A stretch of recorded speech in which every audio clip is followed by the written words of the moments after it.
Whoa, cut off that intro. Hello, welcome back to another Geopolitics show. You guys probably already saw Chris on, is it Moats or Moats? Moats.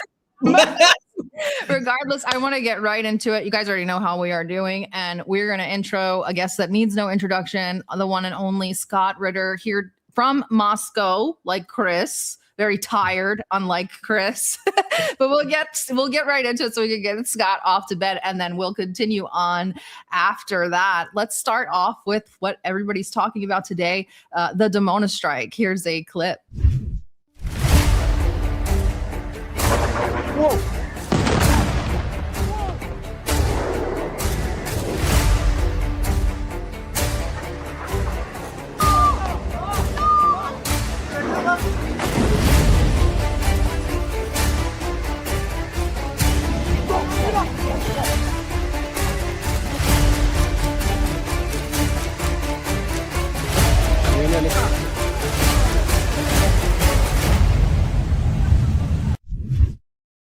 Great edit by the producer, by the way. That was a great edit. Scott, I need to know. Dimona, nuclear. What is the message that Iran is trying to send? Obviously, they didn't hit the plan. It looks like they hit a 3-story residential building close by. What have you heard? What do you know about this strike, and what are your thoughts? Well, we need to remind your audience, or maybe we don't need to, because your audience might be all-knowing and discerning. Thanks for the haircut. Yeah, I just got it before this trip. Otherwise, I was going to go full ponytail. But no, the Israelis had, maybe even the Americans, I don't know who, but put a bomb 350 meters away from the Bushehr reactor, which is off limits. And the Iranians said, "You don't get to do this." And so what here is clearly retaliation. I'd like to see how far away from the Dimona perimeter this strike was, but this was clearly a signal. First of all, we know the Iranians can hit virtually whatever they are aiming at. We also know that now, and the Iranians have proven that they can penetrate any part of Israel they want to. One would have to imagine that if you're going to be having a concentration of air defense, that Dimona will be one of the places where you have the most significant concentration. Now, there's also air bases there, et cetera. It's the Beersheba area is very strategic. Iran just showed that its new missile can hit any place it wants to, anytime it wants to, with great effect. I also think the Iranians are just done playing games. You can dig the first 1,000 women and children out of the rubble, but when you start digging the second 1,000 women and children out of the rubble, I think the notion of sympathy for Israel is gone. Now, they aren't deliberately trying to slaughter Israelis on the scope and scale that Israelis are slaughtering the Iranians, but the day of Iran saying, "Oh no, we didn't mean to do that," no. They meant to do this. They meant to do exactly what they did. They're sending a signal. There will be pain. This is not about just hitting sites that have, the damaged infrastructure. Israel is about to feel pain, and that's the signal they sent. There's no doubt in my mind that they hit what they were aiming at, and we may not know exactly what they hit. We can call it an apartment block. For all we know, one of the Dimona scientists were there. And maybe, the Israelis should be grateful that Iran didn't drop an entire city block to kill one person. And didn't slaughter 100 innocent people to kill, because this is the Israeli tactic. Mm-hmm. So Israel can just go to hell, as far as I'm concerned. I have no sympathy for them whatsoever. All these whiners out there, this is what's happening. You started this war. This was a war of choice. Iran posed no threat to anybody. You decided you're going to start with a decapitation strike that killed the supreme leader, Ayatollah Khamenei. Why the Iranians, continue to be the gentlemen in this equation is beyond me. But it's probably because they have gentlemen like Mohammad Muradi, a true gentleman, and he is typical of Iranians I've met. So, that's how they behave. Israel's lucky that Scott Ritter is not the one doing the targeting, because Israel would not exist today. I would take Israel apart piece by piece. You kill my family, I kill every one of you. So Israel should be thankful that someone like me is not doing the targeting for Iran, that the Iranians are still, some of the most graceful, civilized people on the planet, even though they've been, on the receiving end of, horrific, deliberately targeted civilian attacks. Go ahead, Chris, go. Sorry. Go ahead. I want to ask you about you made a comment which I thought was very, very important, and we should highlight it. There have now been attacks against civilian infrastructure. I was just on George's show with Professor Marandi, who I was with in Moscow just a few weeks ago. And when he was here, we discussed, of course, his experience in the Iran-Iraq war, which he experienced chemical warfare. He experienced the horrors of what transpired. And one thing that he talked about was the devastation to civilian life and civilian infrastructure. We are seeing now this war escalate to the point of targeting civilian infrastructure. You've mentioned about the desalination plants, right? And what that looks like. Israel, of course, has limited freshwater capacities. It has to take water from the Eastern Mediterranean. If this escalates to where they're targeting energy, water, fuel, everything, and it turns into a sort of a total war scenario, what do you make of that? What do you make? Here we have Trump's message on Truth Social, right? Starting with your power plants. And of course, thankfully, Iran has a decentralized electrical grid and electrical power makeup. But what do you make of this escalating to a complete annihilation of civilian infrastructure? Well, let's put yourself in the Israelis' shoes for a moment. As you said, Israel is far more fragile than people realize. Mm-hmm. In addition to desalination, choke points, there's choke points on, power generation, the refineries, important, energy transfer points, a finite number of these, all readily known. Israel's about to be erased from the planet in terms of a viable nation state. Iran's not going to seek to commit a second Holocaust. What Iran is going to do is make Israel uninhabitable. There will be no fresh water. When there's no fresh water, people will leave. There will be no power. When there's no power, people will leave. And this is the Iranian strategy. Israel had the easy path. Make a Palestinian state, and this all ends. Mm-hmm. They chose not to. They opted to go for greater Israel. The Iranians now are going to make sure that not only is there no greater Israel, but the best path now towards a Palestinian state is to even the demographics. And you even the demographics by getting millions of Israelis to flee Israel, to leave Israel, because you can no longer literally live there. It's not about life being inconvenient. It's about life being untenable. You don't live without water. And Iran can make Israel's water go away. But the other thing holds true for many of the Gulf areas. Imagine Dubai, the center of civilization. Everybody wants to be in Dubai. Hell, I've been in Dubai. Pretty cool place if you're white and you have money. Just don't be brown. Don't be Pakistani. Don't be Thai. Don't be Indonesian. Don't be Indian. Don't be any of these third world nations that provide the labor for the fat, slovenly, rich, pathetic Dubai, your ruling class. And the same holds for all of them. I've lost respect for every single. There's not a single ruling family in the Middle East that I have respect for.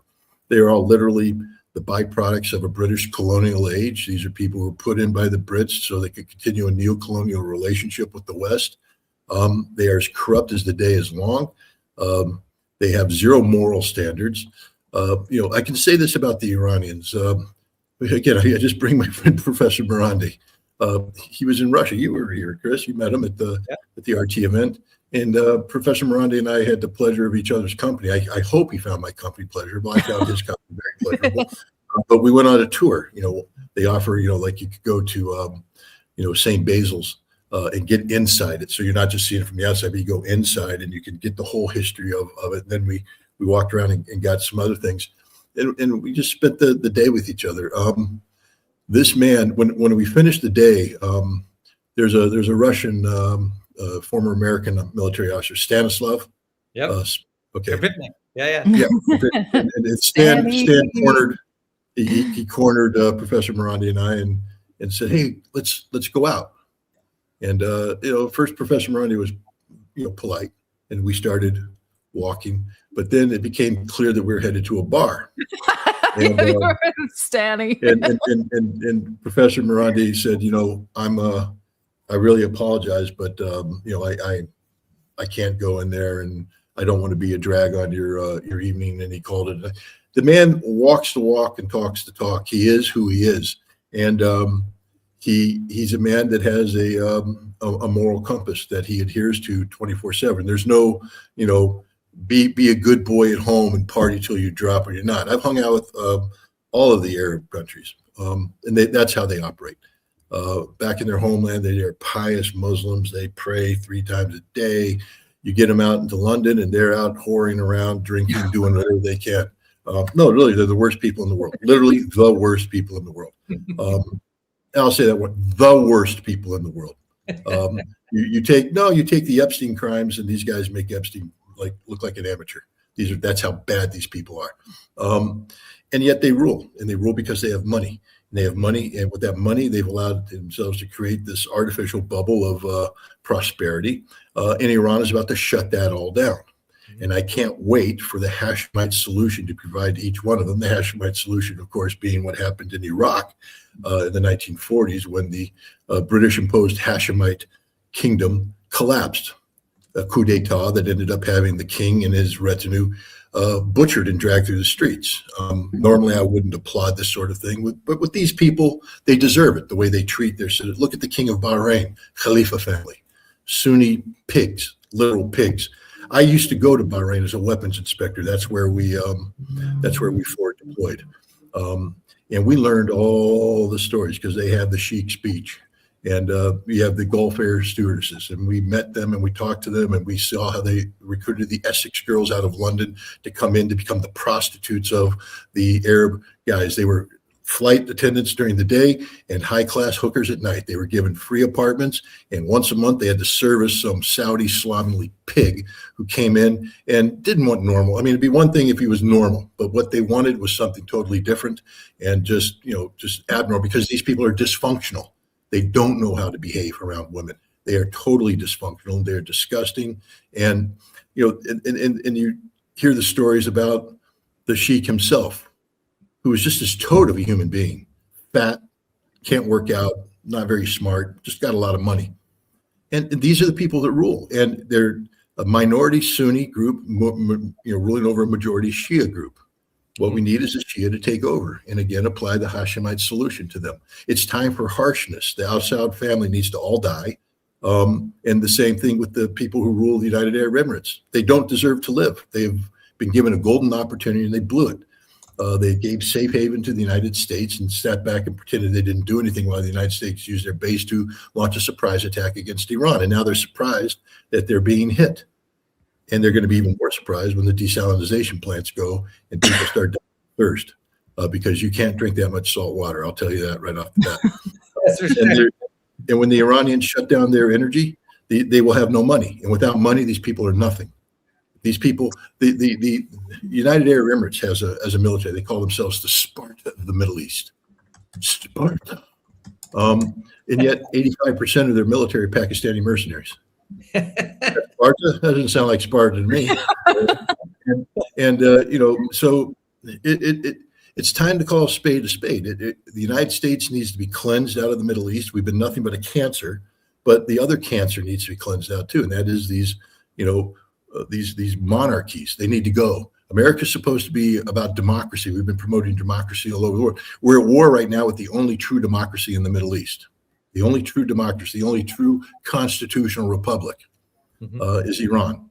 Yep. And that's who we're at war at. And we're on the side of these autocratic dictatorships that, are family-based. The exact opposite of what we went to war against those people. That's what we liberated ourselves from. And yet now we're allied with them.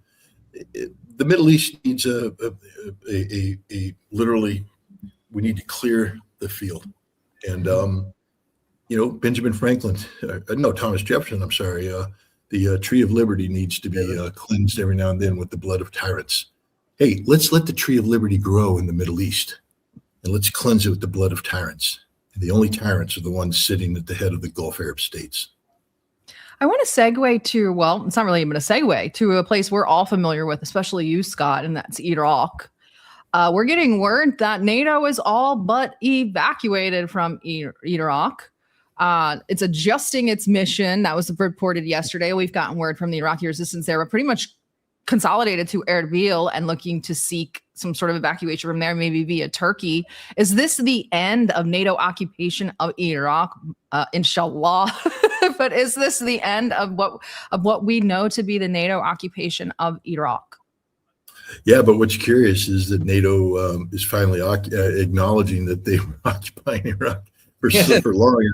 I've always been talking about, the sins of NATO, and whenever I bring up the occupation of Iraq, and NATO's not occupying Iraq. Well, yes, they are. There they are, and now they're leaving. It's the end of it's the beginning of the end of NATO. Mm-hmm. NATO is not going to survive much longer. I said when Mark Rutte became the Secretary General, I'm on record saying he will be the last Secretary General of NATO. And we are headed in that direction at warp speed. And it will be one of those glorious moments where we get to ring the bells and sing ding dong, the witch is dead, the wicked witch is dead, because NATO is the wicked witch. It is the heart of all evil in Europe. From NATO came all the other problems. And I can't wait for NATO to be 86th, as they would say in the military. I have one more thing to show you. I'm hoping it gets you amped up to stay for an extra couple of minutes, but I want to ask your opinion on Lindsey Graham. Okay, here we go. The program has been obliterated and they're running out of money. So here's what I tell President Trump. Keep it up for a few more weeks. Take Carg Island, where all of the resources they have to produce oil. Control that island. Let this regime die on a vine. Is this going to, though, take Carg Island? Is it going to involve U.S. troops on the ground? Let me just read you something from the Atlantic. Does an assessment on that. They say U.S. troops may well take Carg Island. We believe their ability to do so, but only to endure ballistic missile strikes, drone attacks, petrochemical smoke, all without a reliable means of obtaining logistical support. The result could be a grinding war of attrition. They talk about how far away they would be from resupply. I'm sort of tired of all this armchair quarterbacking. This has been an amazing military operation. God bless the fallen. But it's a difference when we talk about troops on the ground. I trust the Marines, not that guy. I trust DOD. We got 2 Marine expeditionary units sailing to this island. We did Iwo Jima. We can do this. The Marines, my money is always on the Marines. I don't know if you take the island or you blockade the island, but I know this. The day we control that island, this regime, this terrorist regime, has been weakened. It will die on a vine. And here's what I want to do. I want to get with Chris. I want to sprint to peace. As the war winds down, I want peace to ramp up. The reason we don't have Saudi Arabia and Israel making peace is October the 7th, 2023. Iran, through Hamas, attacked Israel, stopping normalization.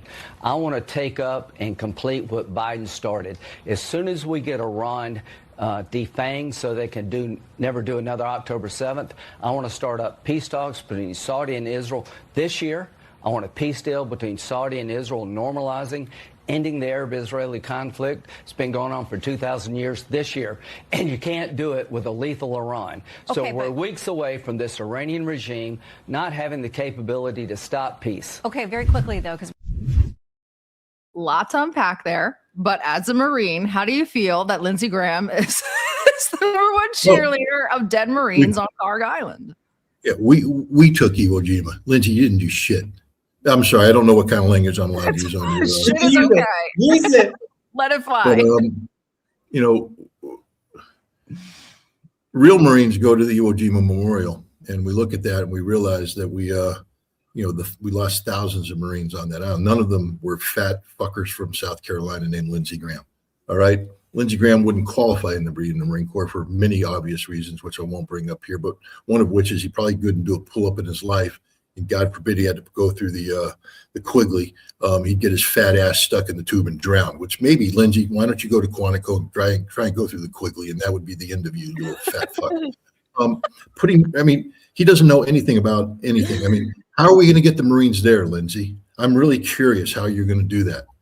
Because the last time I checked, 31st MU, Marine Expeditionary Unit, Lindsay, you're pretty good throwing terms out, but you don't know what it means. You don't know what it means to be in a MU.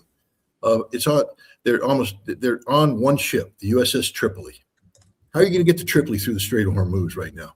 Because you say the reason why we have to take Karg Island is because we have to control the Strait of Hormuz. But in order to get to Karg Island, we'd have to already control the Strait of Hormuz, which we don't, Lindsay. And if the USS Tripoli gets anywhere near the Strait of Hormuz, it's going to get sunk. And I think the other expeditionary unit will suffer the same fate. We don't spread load our Marines, Lindsay. General Berger mentioned that in 2019, you little shit. But if you study the Commandant's statement, you would have understood that he rejected legacy Marine amphibious operations for this very reason, because there's area denial weapons, so it'll sink our ships before they even get close to shore. So you don't know what you're talking about. Now, Lindsay, maybe we disembark the Marines. That's a cute little Marine Corps term. You might want to learn it. But again, before you get to use Marine terms, you got to go through the Quigley. That's my new law. Lindsey Graham through the Quigley. Once you get Quigley, then you can use Marine terms. But let's say we take the Marines off. And now where are we going to disembark them, Lindsay? I mean, you're the genius. How are we going to get the Marines? They're not going to land on a certain coastline in the Middle East because you can't get near there because the Strait of Hormuz is closed down. So what, we come in through Saudi Arabia, the western coast.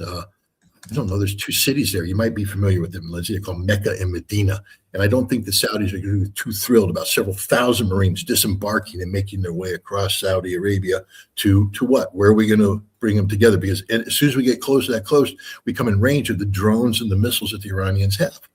So now we have to disembark the Marines, move them logistically across, and reassemble them in a way that they're ready to conduct not an amphibious assault, because we can't get our amphibious shipping through there, but a vertical assault using Ospreys or helicopters. We'll get to this in a minute. We can also try Jordan. The Israelis might let us disembark in Israel, and then we can work our way into Jordan. And then again, we have that long logistics trek we have to do across Jordan into Iraq. But the last time I checked, Iraq wasn't too thrilled with us. So I can't imagine that we'll be allowed to base ourselves out of Iraq. So let's just say we get into the vicinity of Kuwait. Now we launch the attack. Lindsay, before you start talking about Iwo Jima, talk about Koh Tang Island, you little shit, you fat nothing. That was the last time we tried to do a limited vertical assault against a small island. We got our asses kicked. The Marines don't like getting our asses kicked, but we got our asses kicked. The first 11 helicopters that went into Koh Tang, 3 of them were shot down, 5 were damaged beyond repair. So we're left with 3 now, but we still have to get the second wave in. We find a couple more to come in. Half of them get shot out of the sky, have to run off the ships, have to run off and crash land in Thailand. We're running around. We got Marines on the beach in danger of being overrun. Do you know what that is, Lindsay, you little fat fuck? Overrun is when you run out of fucking ammunition, the enemy comes across your line and they start bayoneting you in the gut. Now, you have a big gut, so you might take a lot of bayonets. The point is, Marines don't want to be overrun. But you run out of ammunition after a while if there's not a resupply. And there's not a resupply if you don't have any fucking helicopters to bring the ammunition in. We found a hangar queen, Jolly Green 44. Want to know why I know that? Because my dad found Jolly Green 44. My dad got Jolly Green 44 up and running. And Jolly Green 44 went in there and saved the frickin' Marines. Went in a nighttime operation and pulled 48 of them off the beach. Came back, got more, got shot up, had to limp off to a ship, then the engine broke. Look, you make the repairs you need to make. But the point is, it got the Marines off the island. But you know what else Marines don't like to do? We don't like to leave our dead. We left our dead. You know what else we don't like to do? We don't like to leave our living. We left a 3-man fire team, M60 team, on the far flank. You're in a fucking panic to get off that island. So you wouldn't know about it, you fat fuck, because you've never been under fire in your fucking life. Okay, you want to send the Marines in. And here, basically, we went out there, and in the confusion, we left 3 Marines who ended up being captured by the Khmer Rouge and executed. This is a sorry chapter in Marine Corps history. Karg Island will be the same fucking thing, because we're going to be going into the gates of hell. As we seek to land, we're going to lose every goddamn one of those Ospreys. They're going to be crashed and burned. Guys swimming in the water. Other guys coming out of crawling and trying to consolidate the beach under fire. Now we got to reinforce it, but now you're reinforcing under fire. You don't know anything about this, Lindsay. You don't know anything about the Marine Corps. So stop saying we. You're not one of us. You never did it. You didn't earn the Eagle Globe and Anchor. You don't have a right to sit there and talk about creating a second Marine Corps monument glibly. We took Iwo Jima. You know how hard it was to take fucking Iwo Jima? I mean, that's why it's part of the Marine Corps lore. The shit they did. Unbelievable. We don't want to do it again. That's why General Al Gray in the 1980s came up with maneuver warfare. You might want to study that one, Lindsay. You know the key about maneuver warfare? You don't go where the enemy is. You go where they ain't. The whole idea is to make sure that we don't build another monument. You're talking about storming an island for what purpose? You don't even know enough about Iran's energy infrastructure to understand that what you're saying about the island being the key to Iran oil wealth is just so full of shit. Yeah, right now it's configured as an oil up, but they can change that in a heartbeat. It's just a logistics question. It's not a question of anything other than that. It's an island of convenience. Iran's not shipping that much oil right now anyway, Lindsay, so you're shutting down Kharg Island's not going to shut anything down. They still got their 31 missile cities. You're going to fire fucking missiles from now until forever. And we don't have any air defense, Lindsay. I'll tell you what, if you really have balls, why don't you just go hang out at hang out at Dimona for a while? Because I think it's going to get pretty hot. There's other places you can hang out. I mean, go hang out by a desalination plant. They'll set up a pool and they can fill up with water so you can float your fat fucking belly in there. This man disgusts me. He is a human pig. He's disgusting, and he's a bloodthirsty bastard. I mean, the amount of people that have died because of this man is unbelievable. He is the ultimate war criminal. Hey, Ritter, if I read a fucking comment that's bad, I will rip your fucking head off because I'm not in the mood. I'm sorry, I shouldn't read comments. None of the comments are bad. They're all on yours. None of the comments are bad. They're okay. All I have bad eyes. I just saw sometimes when people say, "Hey Ritter," when they start with "Hey Ritter," I'm like, "Really? You want to go there?" No. They said, "How's the FIFA Cup coming along?" Is what they said. The FIFA tournament. I hope we get out of it. I think FIFA should cancel it. America's not worthy of hosting FIFA right now. No. If we can't bring the Iranian team in safely, then we should bring no teams in. That's my point. Anyway, I apologize. I just want to say, I'm a former U.S. Army officer. Of course, Sarah was in the Navy. You're a Marine Corps officer at the field grade, right? You're a major. So for me, the fact that he was an 06 in the chair force and he's talking about quarterbacking, those people who are quarterbacking. Tired armchair quarterbacks, armchair generals. We're like, yeah, like what? He was a lawyer too. Don't forget he was a lawyer. What the fuck, You're supposed to, at a minimum, know the law of war, and yet he sits there and speaks about committing war crimes. I mean, the man's just a walking, talking hypocrite. Yes. Anyway, actually, he personifies, and I'm getting ready to piss off all of America, I hope, because America needs to get pissed off right now. People need to get in our face collectively and start being honest. We are ignorant as the day is long about the world we live in. We know nothing about the world we live in, and yet we pretend we're the exceptional nation. You can't be exceptional if you don't know what it is you're being exceptional for. Mm-hmm. Yeah, Lindsey Graham says stuff, and we got so many mouth-breathing MAGA pig fuckers out there that go, "I voted for that." I don't give a flying fuck what you voted for. It's what the Constitution says that counts. Your voting for something is meaningless if it creates factionalism. Oh, why would you bring up factionalism, Scott? I don't know, because I studied the Constitution. I also know what Federalist Paper number 10 is, written by James Madison, which warns against factionalism, which is exactly what MAGA is. It's a faction. It's not about being American. About being American is about supporting the constitutional republic, supporting checks and balances. Oh, Federalist 51. You guys might want to read that one too. What happens when we forego checks and balances? We become a tyrant. The executive power becomes a tyrant. Maybe somebody who says, "I don't believe in the rule of law." Maybe somebody who says that I only guide myself by my personal moral compass. Of course, a man who fucked a 13-year-old girl and had the FBI cover it up is now talking about his personal moral compass. Donald Trump refuses. He says the Supreme Court doesn't matter. If they pass a resolution, it doesn't matter. The man is the living embodiment of tyranny. And he's a tyrant because we, the people of the United States of America, have fumbled the greatest gift that was ever given to us, which is the gift of freedom in the form of the Constitution. We don't know the Constitution. We don't defend the Constitution. Therefore, we don't function as a constitutional republic anymore. We function as a cult of personality-driven dictatorship. And therefore, Lindsey Graham is the perfect spokesperson for such a deal. So wake the fuck up, America. I'm fed. I apologize. I'm tired. And I just finished doing a big panel here where I spent a better part of an hour explaining to the Russians about what a constitutional republic is and why things are important in America and why what's happening right now is an absolute tragedy. But the American people have to wake up. We have to basically take control of our lives. And if we allow politicians like Lindsey Graham to continue to be reelected, it just drives home the point that we don't know anything about the world. And again, people need to understand, Scott, you're talking international law. No, we don't believe in it. America's not beholden to it. Supremacy Clause, United States Constitution, United States Charter.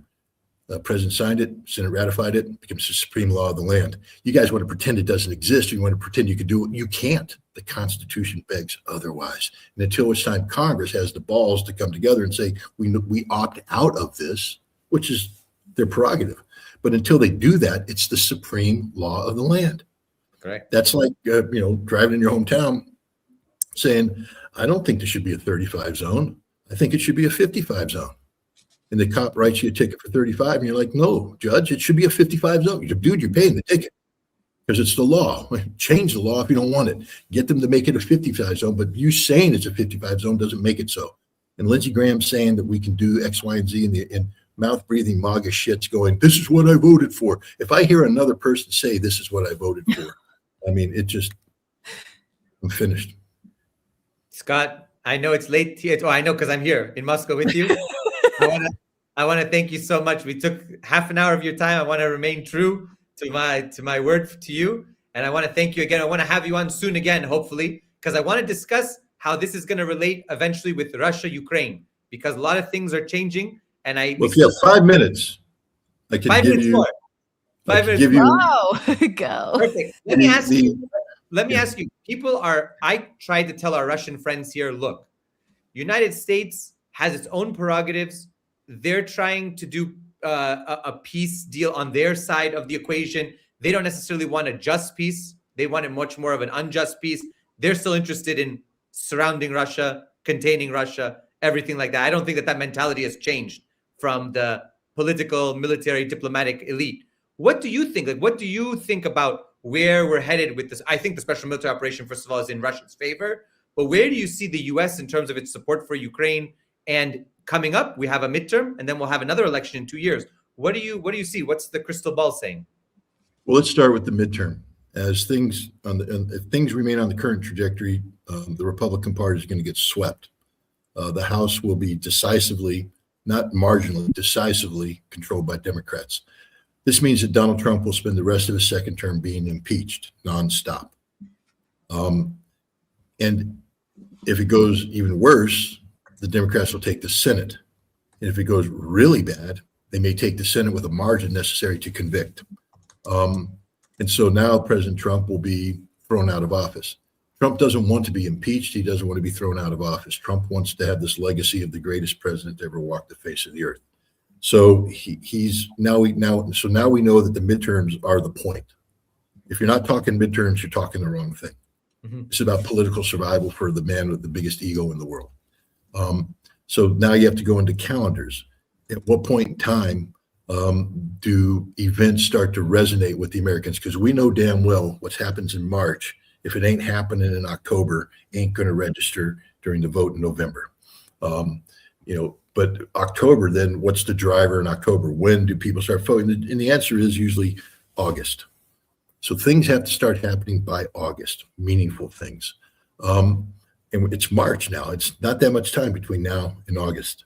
What needs to happen? Well, we have to reverse this economic crisis, because the only thing the American people care about, I mean, I can sit here and talk until I'm blue in the face about Minab at the school and 175 girls between the ages of 6 and 12 murdered by an American bomb that was dropped there because Pete Hegseth is a war criminal. We can talk about that all they want, but the American people don't care. I'm just being honest. I mean, we can find individuals say, I care. Great, applaud you. I love you guys. But we have 340 million Americans who just don't care. They care about gas prices. A week ago, my gas price was $3.11. Before I left, it was $3.79. I think today we're getting close to $4. By the time I get back, we may be close to $5. This is going to be the ruination of America, because it's not just the gas prices, it's diesel prices. And diesel will price itself out of the viability of the trucking industry. And then all the food that's in California ain't going to make it to the Walmart in Albany, New York, and we're going to be going hungry. The same thing with everything else that gets moved by trucks. It's the death of the American commercial model. Now Americans are suffering. See, we don't care about other people suffering. It's when we suffer that matters. And most Americans live check by check. That's the truth.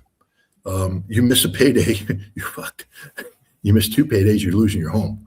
And Americans right now don't have a margin. I mean, I don't know about you guys, but at the end of the day, when I pay all my bills, the stack of money in front of me ain't that big, and they ain't composed of $100 bills. It's of those singles and the fives that I manage to scurry away here and there. Diesel's now at $11. Yeah, I mean in Australia's fucked. I mean already, you guys, but Sydney, all the gas stations are closing down. They got no fuel, and they're not going to get any fuel because no fuel's coming out. Sorry, Australia, start buying Russian. But the point is, the American people are starting to feel pain, and this is what resonates. This is what they care about, and Trump has to address that. So Trump can give all the big talk he wants. Trump knows, or at least I hope he knows, that if he followed through with the stupid promise of bombing Iranian sites, that the entire energy infrastructure of the Middle East will be erased. The Iranians already proved they could do that. One strike against Qatar took out, 20% of their LNG liquefaction capabilities. Nice to see our Scott Ritter. Well, hey, good to see you. I just so you know, you don't need to read them. We got it. I got really bad cataracts. I got new glasses that don't work. So I can see distance, but here you guys are all a blur, and I can't really see the words. So, but the point is, we care about the economy, but the Americans right now, we could be looking at people losing their homes come summer, people being thrown out in the streets. People not be able to keep their kids in college. And we're talking about the end of the American dream. This is what will get voters angry. Trump has to stop that. And so he has to stop it. He needs a solution to this energy crisis that's taking place. He has to stop the missiles from going back and forth. And this is existential for him. We don't have a military solution. Lindsey Graham can sit there and, masturbate all he wants to 2 Marine expeditionary units. They ain't going to solve anything. If you're going to solve this with troops on the ground, you're going to need 750 to 900,000 American troops, and we don't have them. It's going to take forever to get them in there, and Iran will continue to pummel. Iran has prepared for this war for 20 years. 31 autonomous military districts, most of which have underground missile cities that not only store missiles, but hey, for all you mouth-breathing CIA non-entities that say we've eliminated their ballistic missile production capability. No, we haven't. They're building them underground. Because they are smarter than we are, and we don't know where they are. Pete Hegseth talked about bombing 1,000 points on the ground a day. Now, go back to Desert Storm. I know many of you weren't alive back then, but I was involved in targeting. I'm going to tell you right now that we didn't get close to putting 1,000 explosive points on a map a day. You don't have that many targets. So if we're doing that every day, that means we're bombing things that have nothing to do with the military and everything to do with civilians. We're killing civilians. And this collective punishment, it's a war crime, etc. But it means we have no clue what we're doing, none. And so now Trump has to bring this thing to an end. He has no choice. We can't survive an economic crisis. So now how does he do it? The Iranians won't talk to him. I mean, again, Trump can have his own fantasies and whisper in Axios' ear about how we have put demands down and we went through the Egyptians to get it to the Iranians, and the Iranians want to talk to us. Newsflash, Iranians don't want to talk to you, and they're not going to talk to you. They're winning. Oh, America, what do you mean they're winning? We're America. We can't be beat. We're getting our asses handed to us right now strategically. And this is the fact. The Iranians will not talk to the United States. So now Trump's in a pickle. You know who will talk to the Iranians? Russia. Yep. And you know who talks to Donald Trump? Russia. So what we're looking at here, and this is what I brought up tonight, is Russia has the opportunity to be the person that saves the world. I mean, Vladimir Putin has the ability to solve global energy crisis. Hey, Australia, really, Russia can get you the oil you need to get your diesel production back up and running if you'd only be willing to buy Russian oil. Mm-hmm. You might want to think about that as your entire country shuts down. You know, also starting to think about buying Russian oil? Europe. Yeah. They're now over 33% of people now recognize that maybe they have to after being 0%. We're like, we don't need Russian energy. Now they're like, we need Russian energy. You need Russian energy. You need Russian energy to stabilize global markets, but that's the short-term solution. What you need is a long-term solution. Russia has the ability to play middleman to cut the grand bargain. What's in it for Russia? They can get the United States to agree to Vladimir Putin's conditions. Look, it's not hard. The Alaska meeting produced an agreement in principle. Russia put a compromise solution down that they were willing to deal with. The Trump walked away from it. Mm-hmm. All Trump has to do is come back and embrace Alaska modified, because you have to deal with the reality on the ground. But Alaska modified brings an end to Ukraine conflict, which now Donald Trump has accomplished one of his major policy goals, to bring an end to the war. Europe has no voice in this because they're dying of energy crisis. So they need this thing to end so they can start producing, so they can start getting the energy necessary just to survive. And again, Russia can make this happen, and Trump and Russia here can make this happen. And that's what's in it for Russia. Now Russia says, let me help you. We'll end the war in Iran. We will end it on terms that will be acceptable to you. First of all, we're going to declare you as the greatest peacemaker that ever walked the face of the earth. Donald Trump deserves the Nobel Peace Prize. You see, he stopped the war in Iran, and he stopped the war in Ukraine. He did what no president could do in 47 years, make peace with Iran. He had to go the hard way. We needed war to prove it. But now that we've proven that we can live in peace with the Iranians, don't ask me to explain that mental calculation there, but we will lift all sanctions against Iran immediately. We will withdraw American forces from the Middle East in a phased manner. Iran will accept the nuclear deal that they accepted before we stopped bombing, which closes the door forever on any nuclear weapons potential under IAEA inspections. The Gulf Arab states will work with the Peace Board to create a reparation fund to help rebuild Iran and rebuild the region. We can make it a joint thing. But the bottom line is Russia could come in here and do the grand bargain that can bring an end to both Ukraine and Iran. There's not, this is the window of opportunity here. This is the moment that they could do it. And there's already people in Russia talking about this, not at the highest levels. I don't know what they're talking about at the highest levels, but people who are listened to by the highest levels, these conversations.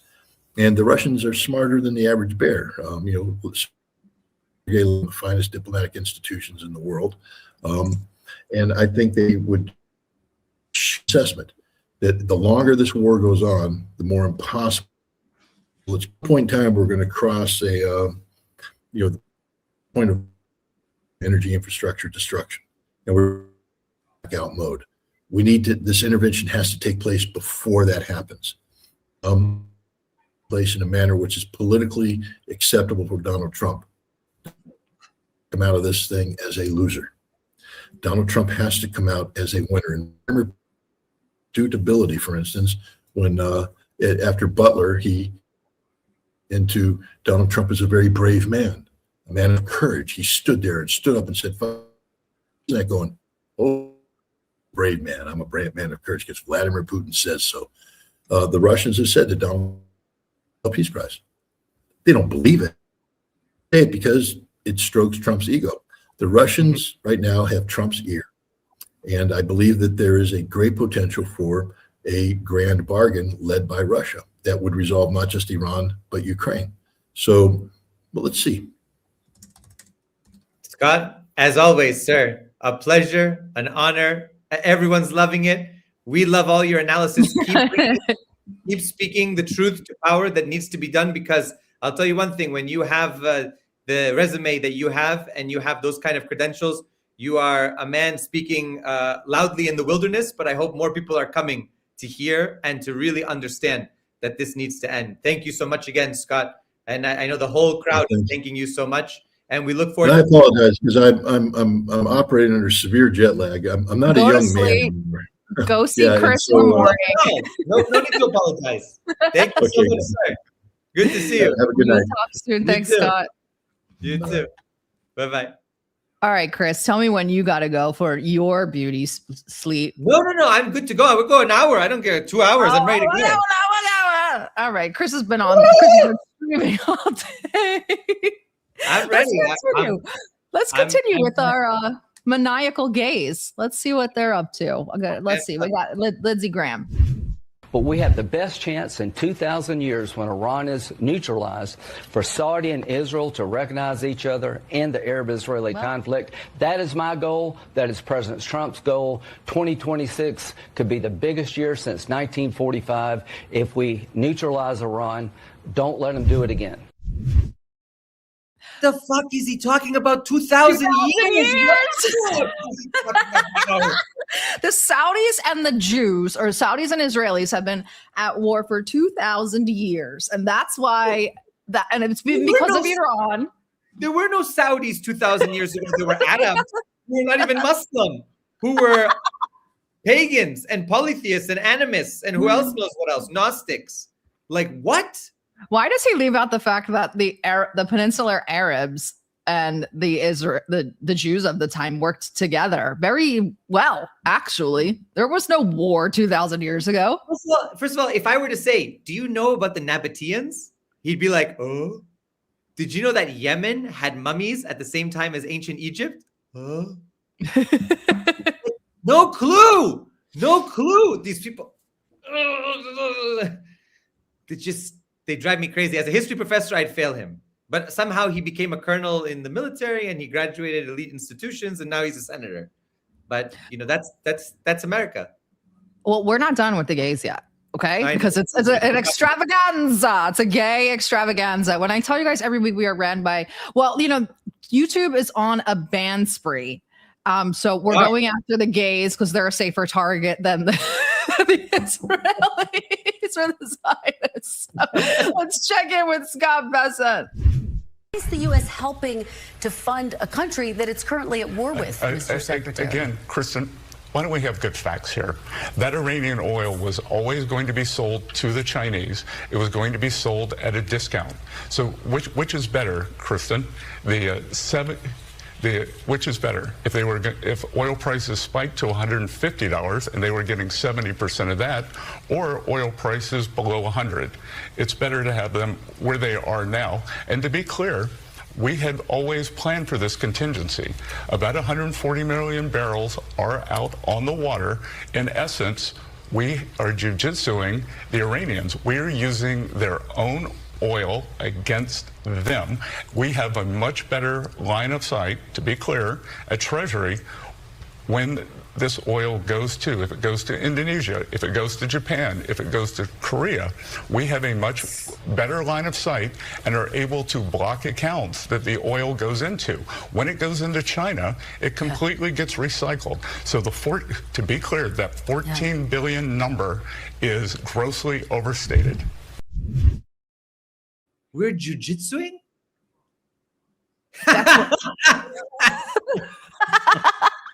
What oil? What oil? I love it. So that's where we're at. We're playing jujitsu, emphasis on the Jew of the jujitsu. But I think America's actually the one getting jujitsu'd, honestly. Like, you're not getting any oil, just so you guys know. Message from my spirit animal directly to Trump.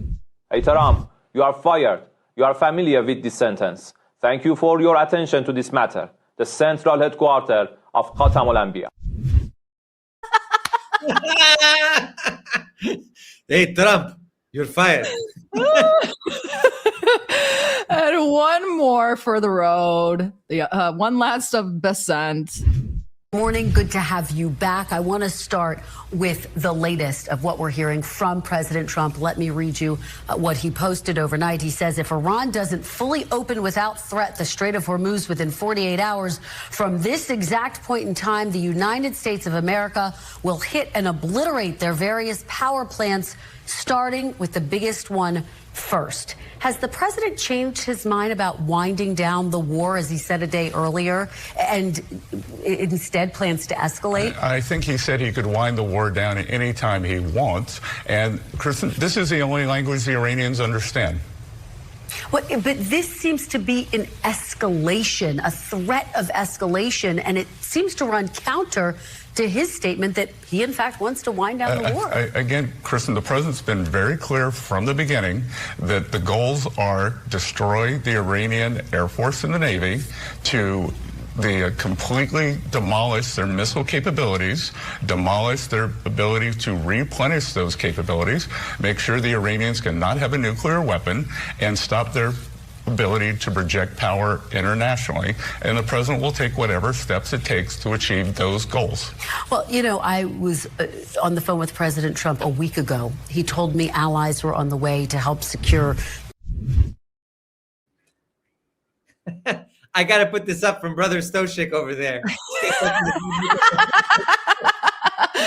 I mean, and then, you know, I watched all these clips and then I was cruising around on the timeline and I saw this post and I'm thinking, because I was like, who are these gays talking to? Whites, especially whites without a college degree, are the racial demographic most likely to support. Why would you post this? So dumb white people, they're talking to you. Dumb white people, dumb white evangelicals. I can't. God. Anyway, this is what I really wanted to get to, which is the story that the Americans, the White House particularly, has completely lifted their reasoning for going to war with Iran from an Israeli think tank.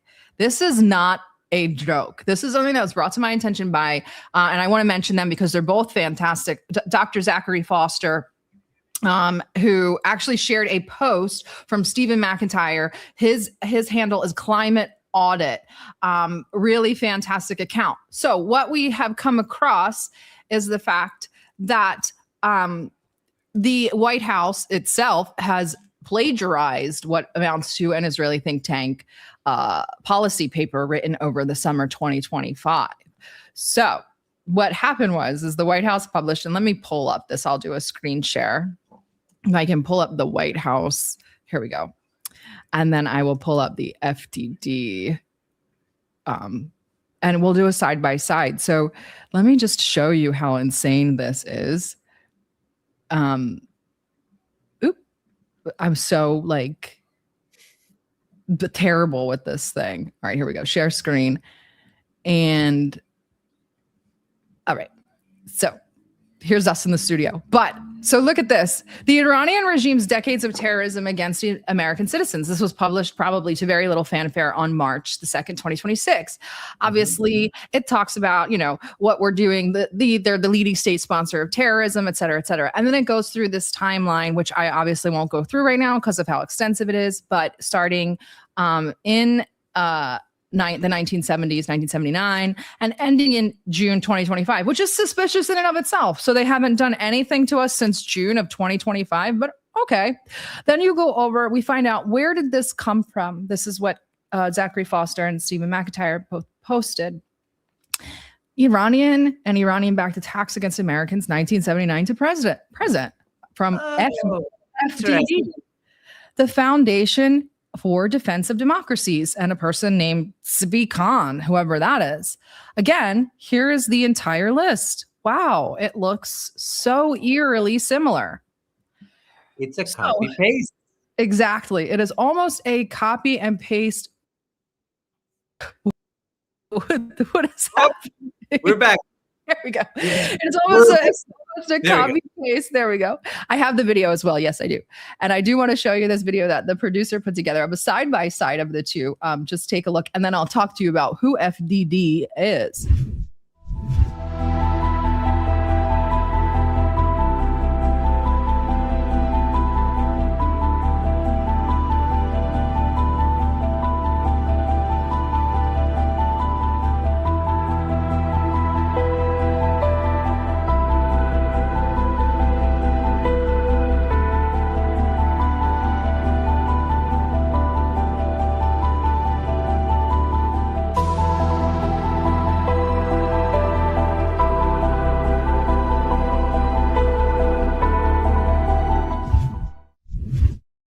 Amazing. So let's talk about who FDD is. It's the original. Original name is Emet, which is Hebrew for truth. Its original stated mission when it first filed for tax-exempt status was to provide education to enhance Israel's image in North America. That has been changed now to focus on terrorism. They are no longer called Emet because that sounded too Israeli. They changed it over to FDD, the Foundation for Defense of Democracies, because Israel's the only democracy in the Middle East. And Interesting. Friendly. Very, very LGBTQ friendly. And so is FDD. Let's continue. Iran designated FDD a terrorist organization in 2019. Why? You're definitely asking yourself. Well, let's talk about who founded and funded it. It was founded by Clifford May, who is currently still the president of FDD. He's the former communications director for the Republican National Committee during the Bush years, Iraq years, former reporter and editor at the New York Times, which Brother Nathaniel so lovingly calls the Jew York Times. And he was nominated by George W. Bush to the Broadcasting Board of Governors, and he also served on the United States Commission on International Religious Freedom from 2016 to 2018. Isn't that interesting? We've got a lot of things coming out of that committee for religious freedom lately. Yeah, who funded it? In 2008 to 2011 alone, they received over 20 million in contributions. Who funded it? Bernard Marcus, co-founder of Home Depot and board member of the Republican Jewish Coalition, on record calling Iran the devil, has given them $10 million. He is their, $10.7 million. He is their largest donor. Second largest donor, Paul Singer. You may remember him because he's the reason we kidnapped Maduro. Mm-hmm. Paul Singer is a hedge fund billionaire, board member of the Jewish Institute for National Security Affairs, also known as JINSA, also should be designated a terrorist organization, a major Republican donor. And to throw back to the Maduro thing, guys, don't forget, before he switched over to a Trump supporter, he funded Narco Jubio's campaign. Again, the Venezuela, Latin America connection. So that's Paul Singer. He donated $3.6 million to this outfit. And not to be ever forgotten is our favorite, Sheldon Adelson. Nice. Now, Sheldon Adelson actually gave them the seed money to start the FDD. So this is a Sheldon Adelson cutout. Sheldon Adelson gave them $1.5 million to begin it. And then they told him, we're going to start a spinoff where you can push money because your name is a bit, controversial. So he started funding a spinoff foundation in 2008 with a $2 million grant, quoting Sheldon Adelson, "I don't really care what happens to Iran. I am for Israel." In 2009, the FDD went on the record saying FDD is no longer a contributor, but that was when he started building the spinoff organization. Now, you might be asking yourself, what was the point of the spinoff organization? Well, FDD was originally ran by some Democrats and a little bit more moderate voices, such as, now moderate, relatively speaking, but Chuck Schumer, Donna Brazile, and kind of that crew. So the sort of less maniacal people. Sheldon Adelson started this spinoff organization. The spinoff organization then attacked the FDD and to get the Democrats to quit. So now it's completely Republican and totally neocon. In 2018, the UAE gave them another $2.5 million through Canada, through an intermediary in Canada named George Nadir. They hosted a conference with the FDD. This is insane, right? FDD inside the White House. Richard Goldberg is an FDD senior advisor. He was placed inside the NSC as the director for countering Iranian weapons of mass destruction during Bush 1.0 by John Bolton. Okay. Goldberg is back in the administration now. He's serving as senior counselor to the White House National Energy Dominance Council. An Obama NSC spokesman, Tommy Viter, said the fact that an outside group with murky funding sources and hawkish leanings could place an individual at NSC is fucking crazy. That's a quote. Eli Clifton of the Quincy Institute. Now, these are people that we also don't like, but for them to speak out, he says, the FDD-NSC arrangement confirms the widely shared understanding in Washington that FDD is working hand in glove with the Trump administration in shaping and implementing Iran policy. he added, it raises serious questions. It appears an NSC staffer was being paid by an organization that, according to his application for tax-exempt status, was founded to enhance the image of a foreign country, namely Israel. You guys have seen FDD all over the mainstream media. You just haven't known that they're FDD. They're all over CBS. They've done interviews with Face the Nation, and they've also been placing op-eds throughout the New York Times. And they've been on the lesser channels such as GB News and Newsmax, as well as Fox Nation. Now, going back to who the author of the document is, it's Tsvikahn, Tsvikahn. He's the author. He's a former APAC employee and is now employed as the research fellow and senior editor at FDD. Now, guys, make special note of the date on that report. It is June 19th, 2025. 2 days later, the United States bombed Iran. And now they are using the same report to justify this war in Iran. I do want to show you guys just one thing, because I did go through the trouble of doing it, because I am on the spectrum very much so. But I did go through and do a side-by-side comparison of what they actually changed between the two documents. I can upload this if you guys want it, and it'll show you that actually the White House took it a step further in language. They made it more anti-Iran. They were adding things such as Iran-backed, claimed responsibility. Again, added Iran-backed. All of these things are ad-libs. This is all fakery. Even their own State Department does not corroborate the evidence in this. White House omits some stuff about 9/11. White House omits Iran had no involvement in 9/11. Everything that they've added and done has been in this report has been completely inflammatory. So again, I want to thank Zachary Foster and Stephen McIntyre for bringing this to my attention. I just wanted to take it a bit further for you guys to show you how insane this is and maybe make it easier to kind of visualize. I'll upload these charts so you guys have them, and you can see they changed fighters to terrorists. They've changed Hamas to Iran-backed Hamas. This lends to that Lindsey Graham idea that Iran was completely behind October 7th. So I will put that up for you guys on my personal account so you guys can have the document. But I thought that was incredible. So plagiarized almost word for word from a former APAC employee. 60% of the attributed deaths that they're saying Iran caused come from a claim that the Pentagon does not corroborate. Yep. So this is all important to really, really understand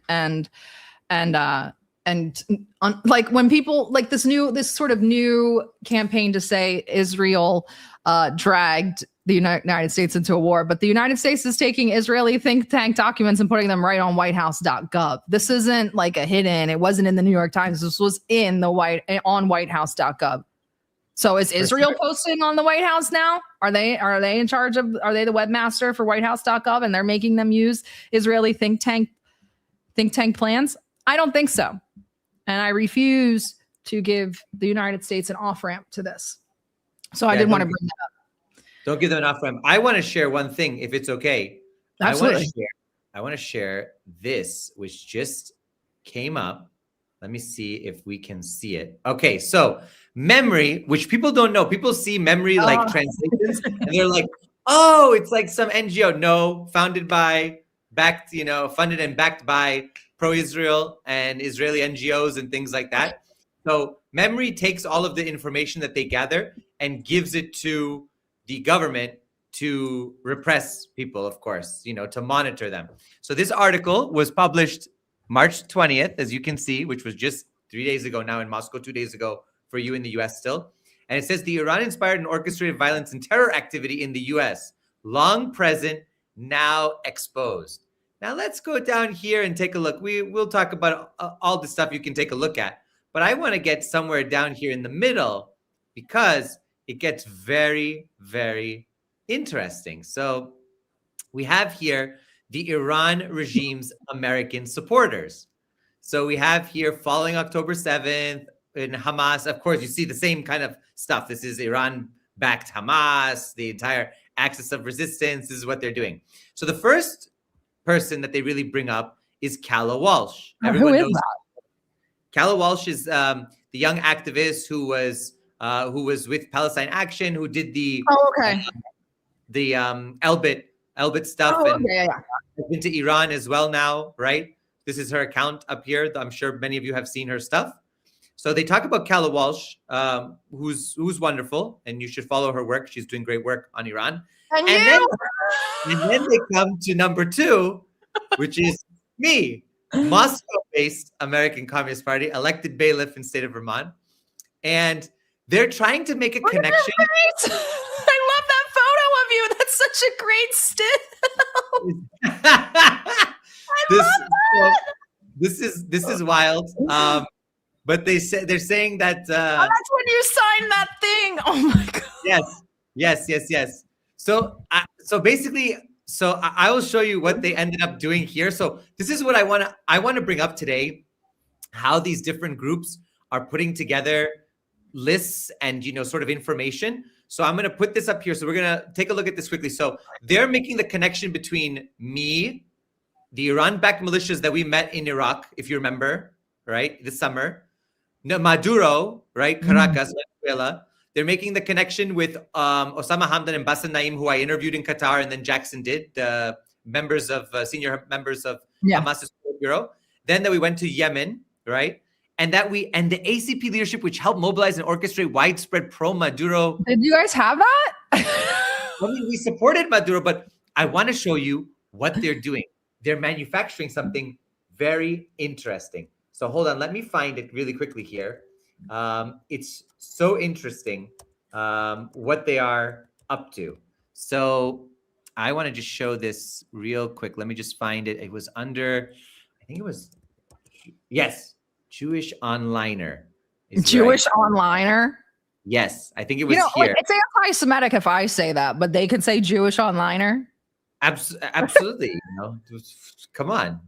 Whoa, come on, Here, I'll show you what they're up to, because this article was wild. I was not expecting this, but they published it actually before. I didn't even really know about it. So let me just show you. Hold on one second. I'm going to find it here. Hold on one second, because it was wild. I was shocked about this, to be honest. And while I do this, give me 1 second, because I'm just here we go. Perfect. Found it. All right. So now I'm going to switch over. So I want you all to notice. So you all are seeing what they're doing, the connections they're making. Now look at what they did just a little while ago. So they're making the connection. This is Jewish Onliner, which is investigating. This is for January 12th. So this was two and a half months ago. They are making a connection between me, Maduro, the PFLP, and Iran. So they're saying Christopher Halali warns Venezuelan militants who trained with Palestinian terrorists will target Americans. So when did you do that? Listen, so I was just on Jackson's show, right, on Legitimate Targets, and I said that some of the FARC members and some of the FARC members and people like that had trained with the PFLP and with Abu Nidal's network back in the day, in the 80s. That's true. There's nothing wrong. That was over 40 years ago, right? They're now saying, look at what they do. They're saying sort of this PFLP deep network. Okay. And look at this. Look at what they make. What is this graphic? Can anybody see that? Look at this. You have a timeline. Let me blow it up a little bit if I can zoom in here. Oh, it's going in the wrong direction. Okay. There you go. Okay. Can everybody see this? They're saying U.S. Maduro captured Halali threatens PFLP trained militant kidnappings. Oh my God. What the fuck? I didn't threaten militant kidnappings. I said that the FARC would kidnap in Venezuela if U.S. troops were in there. So, and now they're saying U.S. embassy warns Americans to leave. So they're basically trying to they're manufacturing an entire scenario here for us to basically for them to come after us because we're making comments that are historical and accurate, but they're trying to say that they're contemporary and we're somehow in bed with PFLP. No doubt, I support the resistance, but I'm not there's no active PFLP cells in Venezuela. What are they talking about? I wish there were. If you are connected with the PFLP, can I please interview them? I love the PFLP and the DFLP. I know. PFLP we can do. I'm very close with them. So we can definitely have on. Layla Khalid is like my hero. Well, for sure. I mean, she's PFLP. Yeah, absolutely. But we'd have to go to like Jordan to do that. Or she'd send a video. We could do that. Yeah, why not? We could send a video. Sometimes she's in the UK. So can you imagine Memory and the Jewish? So there's a big campaign against me now. There's a big campaign against me. There has been for some time, of course, since last year. But I just want to let people know that they are manufacturing things out of the blue and taking things out of context because they want to oppress me. Guess what? I'm not in the US now. So, Russia. So good luck. Good luck to the authorities, but I've done nothing wrong. I'm just commenting on the news and telling the people the truth. So if that's an issue, well, DD Geopolitics is always at the forefront. We're the vanguard of truth tellers, which gets us in trouble a lot. But That's why my banner on Twitter is just shut the fuck up or kill me. Stop complaining. You are wrong. We are right. So unless you're going to come be about it, just shut the fuck up. Shut up. Stop complaining. You're stupid. You are wrong. We are smart and we are right. Let's do some super chats.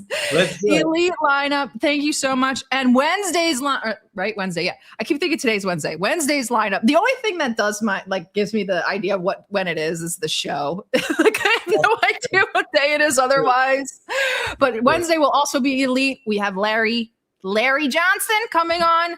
Maybe I'll grab another person to come on with Larry, but regardless, he's a show in and of himself. So guys, make sure you tune in on Wednesday for Larry Johnson. This isn't a super chat, but I thought it was funny. Israel reaching out to the international community, talking about war crimes. Yeah, those cluster munitions that are being used by Iran are completely within the confines of the law. They are not cluster munitions. They are warheads with submunitions inside. Right. It's just cluster is just a layman term instead of saying, a MARV or a MERV or a submunition. Yeah. So they're going to keep complaining, and we're going to keep laughing. Chris, we have to smuggle only Fabs t-shirts into Russia. We'll see. Yeah. Okay, we can do that. We'll find do that. We'll find this isn't funny. Isn't Iwo Jima this narrative crazier than thinking Lindsey Graham is a straight man? Lindsey Graham thinks he's a straight man. So what conclusions can we draw? Oh, that's you, Chris. What conclusions can we draw between the 1973 oil crisis and today? Will history repeat? This will be much worse than the 1973 oil crisis. And the 1973 oil crisis was in many ways, OPEC, a lot of political issues that were within that. This is now the destruction of infrastructure and the cutting off of supplies with many years to reopen the taps. In fact, I read that for, I think it was Qatar, $20 billion of damage to their plant, which they built for $26 billion. They said 5 to 7 years to rebuild it. 5 to 7 years. So I just want to say, if they want to bring down the temple, they're going to bring down the whole edifice, and we're not going to have anything for a long time. We're going to have to completely transform the way we do things. So it's just going to be a lot worse than 73. A lot worse. You're going to be kicking yourselves in the ass for not living in a walking, conducive city. I wanted to highlight this. Thank you for always showing Iraq love and supporting. I love Iraq. That's my heart in Karbala. We will always love Iraq, and we will always support them, especially since not that they get thrown to the wayside, they get kind of lost in the mix. Iraqi resistance doesn't get nearly the credit they deserve. And they are doing, and here's another one, the Shia should rise up in Iraq. Well, lucky for you, they are. Yep. the Iraqi resistance is majority Shia. It is mixed, but it is a majority Shia. There are Kurds in it. There are Sunni. So yes, they are rising up. We heard from our friends in Iraq today that they are given an they are consolidating themselves in Erbil, the NATO troops, and looking for safe passage out of there. And I don't remember if he said or not, but that the Iraqi resistance would allow for that. But they're in negotiations. I talk to so many Muslims, and thankfully they seem to know that their problem comes from our horrible government, not us. Oh well, yeah, they're not jaded like we are. Thank you for becoming a member, Reza. Truly appreciate it. Rayed volunteers me for an hours-long interview, so thank you for that, Rayed. Guys, if you're not following him on X, make sure you do so. He holds a space every day. Many people from On Location, and Rayed himself is obviously Lebanese, and so you guys will get some really great firsthand. Go ahead, Chris. No, we're gonna do a DD Geopolitics program dedicated to Lebanon up here soon in the next week or a week and a half, because Lebanon is also. We talk about Iraq, we talk about Iran. Lebanon is now experiencing a greater ethnic cleansing than the Nakba. Over 1 million people displaced from southern Lebanon. People need to talk about this. This is happening in our lifetime, in this present moment. They are bombing bridges. They are trying to kill our friends who are journalists. They are killing people that we know. They are killing our friends and family members. They are displacing them. I know tons of people in Lebanon. We need to be talking also about Lebanon. So Rayed and all the great brothers and sisters that we have in Lebanon, we need to keep speaking about Lebanon and speaking about what's going on. Absolutely. The Cradle did Victor Gao. I'm working on getting Victor Gao. We're still working it. That China has the unredacted files. I would not doubt it for a second. I think Iran has them too. And I definitely think Russia has them. So I think that many intelligence agencies, including the MI6, once it gets out of the circle of Mossad and it gets into these other intelligence agencies, the chance for them to be intercepted by other intelligence agencies just becomes even more great. So I wouldn't doubt that most of the people have a lot of these countries have unredacted files, and they may be, I think that they are that dark and that horrible that even people like Russia and China and Iran are very hesitant to even publish them. Mm-hmm. But they drop clues all the time. Yeah. Oh yeah. Was Hegseth guilty of an actual war crime? Yes. When he included no quarter in his address. Yes, that is illegal. That is an unlawful order. I don't know if it's technically a war crime because he didn't do anything, but it is illegal. It's an illegal, unlawful order. This account is hilarious. Okay. If you guys don't get the reference, Art Vandelay, importer exporter from Seinfeld, I love this account. It's so funny. But I hope that your import export business, I forget what Art Vandelay, he exported matches and imported potato chips or something like that. Thank you again, Hans, for joining us. He spoke about that. Yeah, we spoke about that. Go back and rewatch her. I'll clip it for you, Haz, as usual. I saw quotes of Putin in support of the Third Temple. Well, the Third Temple is antithetical to Orthodox Christianity. So Putin supporting the Third Temple is just not in the realm of possibility. Okay. Chris to the front lines. Which front lines? He's been to so many front lines. I don't know which one. I'm going to a few front lines. I'm going to a few front lines, but always in my journalistic capacity and to bring you the latest on the ground as the war correspondent I am. All right. Well, maybe you'll see him on another front soon. Who knows what front? We don't even know what front is coming next. Maybe Myanmar. We'll see Chris in the jungle. Myanmar's already at war. So, yeah. Order out of peace. Thank you so much for your support. So the it is in a way, yes. You can look at Which Path to Persia. The problem with Which Path to Persia is that it's important to go look into who funded it and who wrote it. Again, it's just more Israeli and neocon think tanks. So Which Path to Persia is still relevant in the fact that we have checked off almost every path. You could kind of go down the paths to Persia that they have as kind of what we should try. And they've tried most of it. So Path to Persia is still relevant. And in the end, all to lead to a war with China. China dictates when that war starts. Mm-hmm. That's up to China. I don't know that the Brookings Institute their education on China is relevant, but the paths to Persia are definitely still relevant. So what is the other one? Overextending Russia or extending Russia, yes. Something like that. Yeah. And lastly, Fuzzy Balls. Every week I have to read this name. Thank you. Trump flexing his 87 IQ. Only emboldens rivals. Maybe it's 6'7". Oh, 6'7", or whatever the kids are saying now. Anyway, Chris, I will get you off to bed. You're looking very Persian today. The sweater with the blazer. This is very Iraqchi. I'm I'm on that bend now. That's where I'm headed. like Actually, it. I love like this. I love sweater vests. I love this kind of style. So I like I'm a sweater with a blazer. I do like a sweater with a blazer. You're looking very Iranian lately. You've got the Iranian hair, the beard. It's the jeans. What can I do? You got the terrorist finger. Who said that? Oh yeah, that they were saying that this is the terrorist finger. Good for you. Yeah, absolutely. Regardless, guys, we will see you all on Wednesday. I don't have an outro for you. Any last closing thoughts, Chris? What have you got coming up? Listen, there's a lot of coming up. I might be traveling this week. It's not sure. I'm healing up slowly. I might be walking again this week, but certainly I'm traveling this week. I was on Galloway tonight, so if you didn't see Moats, check it out. Also, doing a lot of other shows. We're going to bring you some great content. And in the coming weeks, there's some big stuff coming up. So I just want you all to stay tuned. If you have not subscribed to our DD Geopolitics YouTube, go and subscribe now. Subscribe to my channel, Christopher Halali Official on YouTube. Make sure you go and subscribe now. I have a new show called Endgame, which is coming out weekly. I had on this week Lieutenant Colonel. Who do we have on? We had Lieutenant Colonel Kwiatkowski. We had Morandi. So yeah, of course. So go check it out.